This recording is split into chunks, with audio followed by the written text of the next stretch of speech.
Scooby-Doo.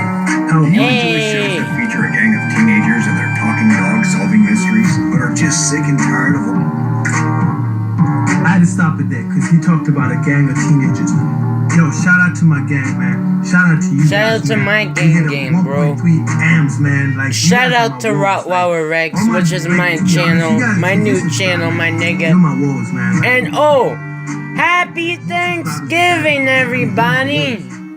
Scabby Ray made a new video, Luckily for you, and I'm making a new video. Thank you for giving me 14 subscribers in my new channel. Thank you, man. But this is cartoons that you didn't know that actually has hidden secrets. But the real thematic difference is that a lot of the time, the ghosts they catch do actually turn out to be real ghosts.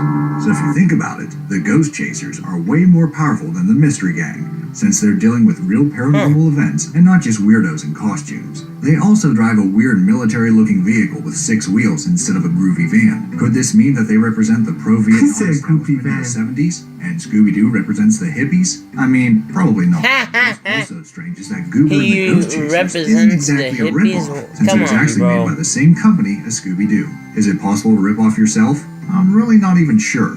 Number 6. The Fairly Odd Parents. What? A show about a kid who gets a magic being that will grant them wishes, but every episode their wish goes wrong and they have to fix it on their own. I've just described the Fairly Odd Parents, but I've also just described the British-Canadian-Australian show Pixel Pinky. In Pixel Pinky, the main character Nina gets a phone on her birthday that contains a digital genie that for some reason grants her wishes. Also, like Fairly Odd Parents, it must be kept a secret. There's no explanation for why this happens though. To the credit of the Fairly Odd Parents, This doesn't make sense, war bro. explaining why Timmy got the fairies. This chick Nina just gets a genie for free. She didn't even have to suffer like Timmy did. Like most of these rip-off shows, you can tell that Pixel Pinky didn't have the same budget that Nickelodeon could afford to give the Fairly Odd Parents. Even one of the characters on Pixel Pinky, a guy named Coolest Luke, was voiced by Nick Storr, who was also the sound designer and audio engineer. I'm not exactly an insider in the world of animation, but he had like 10 jobs.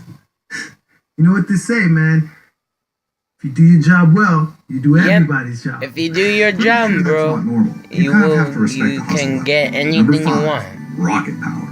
Honestly, who even needs rocket power, that late 90s, early 2000s show about kids doing extreme sports, which is pretty much all anyone was thinking about during that time period? Who needs it when in 2012, we got Wild Grinders? You probably think it's the same thing because it's a show about a bunch of kids doing extreme sports. Yeah, that reminds me of that old cartoon, man. Well, take a closer look. Notice anything? That's we got more swag, Wild Grinders, which look I at his assume is what chain the main character and his watch himself as. Don't wear helmets except that one nerd-looking guy with the glasses.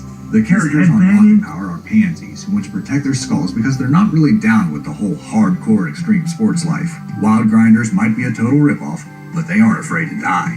Number 4. South Park. You can't mimic or imitate South Park. I mean, that's a classic. You can mimic something that's, halfway decent and you get away with it, but a classic? I don't know about that. Let's see. Slightly worse, and instead of being made in America, it was made in Kuwait. Block 13 is definitely the show for your bizarre taste in comedy. As you can clearly see, it is literally the exact same art style as South Park.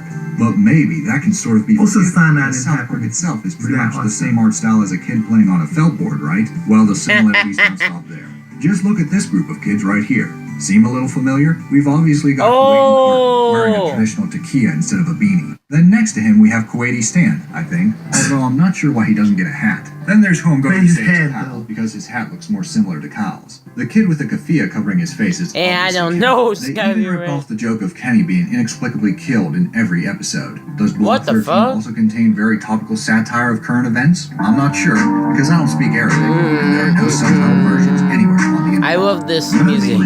Adventure Time. China's take on Adventure Time. Why? I don't know, bro. I don't know why they're changing everything, man. I don't know Since why, it features the man. protagonist raising up his arm on top of a mountain toward the title of the show. I wonder where they could have gotten that cool idea. The animation style is pretty similar as well, and you can see that the protagonist has those classic Adventure Time noodle limbs, as well as a backpack and very square head, just like Finn. Instead of Jake the dog, he's got his talking horse, so at least that's different. See you guys. So it may be worth mentioning